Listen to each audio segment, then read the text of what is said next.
अलिफ लैला की दुनिया में हमें बहुत सी अनोखी कहानियाँ सुनने को मिलती हैं।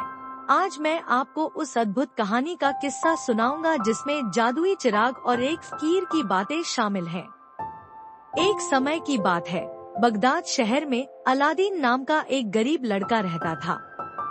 उसका जन्म बहुत ही साधारण घर में हुआ था और उसके पिता की मृत्यु के बाद उसकी माँ ने बहुत मेहनत से उसकी परवरिश की थी। अलादीन अपनी माँ का इकलौता सहारा था और वह अपनी माँ के लिए हर संभव मेहनत करके उनके लिए रोटी का इंतजाम करता था। एक दिन अलादीन बाजार में फल बेच रहा था, तभी एक फकीर उसके पास आया और उससे कहा, अलादीन, मैं तुम्हें एक धन दौलत से भरी जगह ले जा सकता हूँ, लेकिन तुम्हें मेरे साथ एक गुफा तक आना होगा। अलादीन को लालच आया और वह फकीर के साथ उस गुफा तक गया। जब वे गुफा के पास पहुँचे तो फकीर ने कुछ जादुई मंत्र पढ़े और गुफा का द्वार खुल गया। फकीर ने अलादीन से कहा, इस गुफा में एक जादुई चिराग है, तुम उसे लाओ और मेरे पास ले आओ, बाकी सब सोना तुम्हारा होगा। अलादीन ने फकीर की बात मानी और गुफा में प्रवेश किया।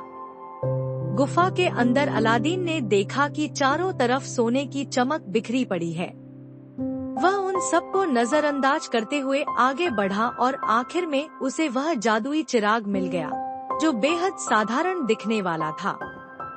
अलादीन ने चिराग उठाया और वापस जाने लगा।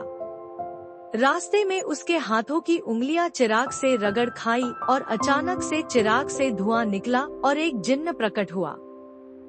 जिन्न ने कहा, मैं चिराग का जिन्न हूँ, तुम्हारी 3 इच्छाएं पूरी कर सकता हूँ।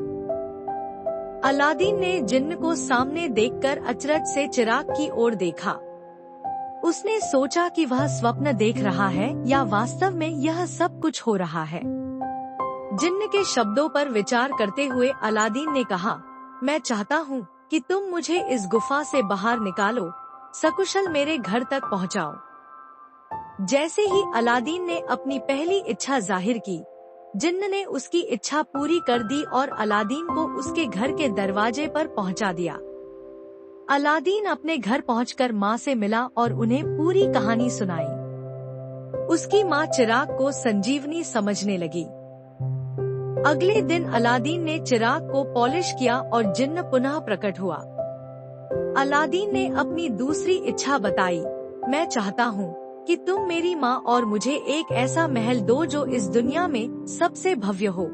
जिन्न ने फिर से उसकी इच्छा पूरी की और एक शानदार महल उपस्थित कर दिया। अलादीन अब एक धनवान शहजादे की तरह अपनी माँ के साथ उस महल में रहने लगा। उसकी शानो शौकत की खबर पूरे शहर में फैल गई और राजवंश भी उसकी ओर ध्यान देने लगा। इसी बीच अलादीन ने सुल्तान की बेटी जस्मीन को दिल दे बैठा। उसने जिन्न से अपनी तीसरी और आखिरी इच्छा के रूप में जस्मीन से विवाह की इच्छा प्रकट की। जिन्न ने उसकी इच्छा को साकार किया और अलादीन एक भव्य विवाह समारोह के बाद सुल्तान का दामाद बन गया। उनकी शादी में सारे शहर ने भाग लिया और यह शादी एक अद्भुत कहानी के रूप में इतिहास में दर्ज हो गई।